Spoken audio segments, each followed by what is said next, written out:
Olá pessoal, tudo bem?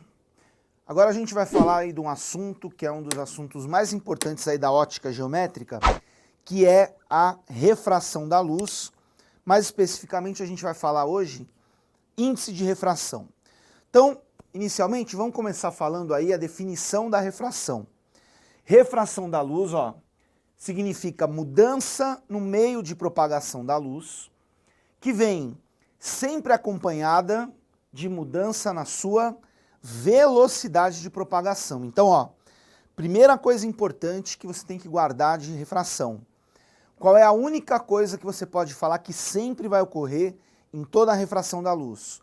Mudar a velocidade. Pô, professor, mas eu estava pensando aqui, a luz também não vai desviar sempre? Então, quase sempre, por causa de um caso, de uma exceção, a gente não vai falar que é sempre. Aliás, a gente vai ter uma aula, que você, se quiser dar uma olhadinha lá depois, que a gente vai justamente estudar a questão do desvio da luz. Então, ó, não é sempre por causa de uma situação apenas. Então, a única coisa que você pode falar que sempre ocorre é a mudança de velocidade da luz. Pergunta, como que a gente pode medir, né, mensurar essa mudança de velocidade?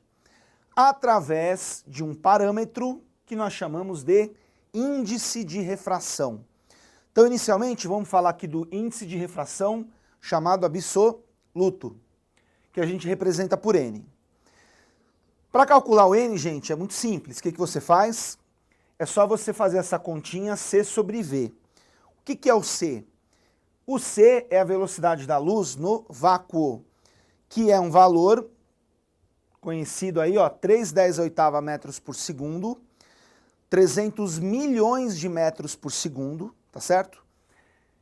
E aí você divide pelo V, que é a velocidade da luz, no meio que você está calculando o índice de refração. Só um comentário rápido. Você tem noção de quanto é grande 300 milhões de metros por segundo?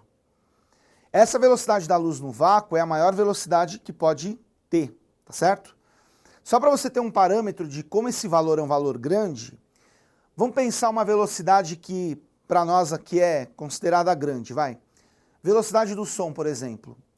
Ó, avião, que é um meio de transporte relativamente rápido, não são todos que conseguem romper a barreira do som, tá? Só os aviões que são supersônicos. E você sabe quanto que é a velocidade do som no ar? 340 metros por segundo. E aqui a gente está falando de uma coisa que é o quê? 300 milhões de metros por segundo. Então, realmente, é muito rápido, tá? Repare que quando você faz essa conta, C sobre V, na verdade, o que você está calculando? Você está calculando quantas vezes a luz vai ser mais rápida no vácuo do que comparada naquele meio. Então você pega, por exemplo, N igual a 2, significa que a luz no vácuo vai ter o dobro de velocidade que ela tem naquele meio. É isso que você calcula com índice de refração. Agora atenção, gente. Quanto vale o índice de refração do meio vácuo? Vale 1, porque você vai fazer C sobre C, vai cortar, dá 1. Índice de refração do ar, aproximadamente 1. Na verdade é um pouquinho maior que 1, mas normalmente a gente aproxima para 1 também. Esses dois aqui são os únicos que você tem que saber aí de cabeça. Agora uma outra pergunta. Se por acaso você calcular um índice de refração absoluto e você achar, por exemplo, 0,8, qual a conclusão que você pode tirar? Que você errou, porque não vai ser 0,8. Índice de refração é sempre o quê? Ou maior ou igual a 1. Por quê? Porque a maior velocidade que pode ter é a da luz no vácuo. Esse V aqui de baixo, gente, ou ele é igual ou ele é o quê? Menor. Portanto, essa fração nunca vai ficar menor que 1, tá certo? Então, os N's absolutos sempre maiores que 1, né? E igual a 1 para o vácuo e aproximadamente 1 para o ar.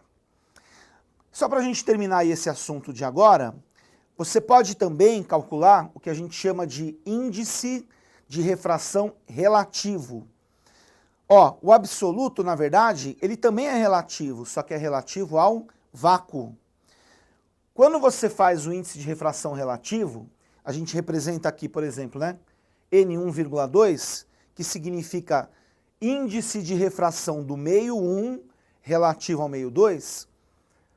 Para você calcular, é só fazer essa continha aqui, ó. Você pega o N absoluto do 1, divide pelo N absoluto do 2, tá?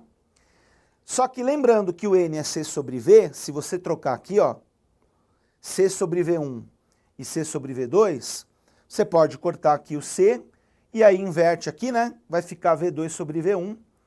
É assim que você calcula o N relativo. Outra coisa, esse N relativo pode dar menor que 1? Tranquilo, porque aqui não tem nenhuma limitação, né? Pode ser a velocidade no meio maior que o outro, é o absoluto que tem que ser realmente maior que 1. Valeu, pessoal, obrigado, até a próxima.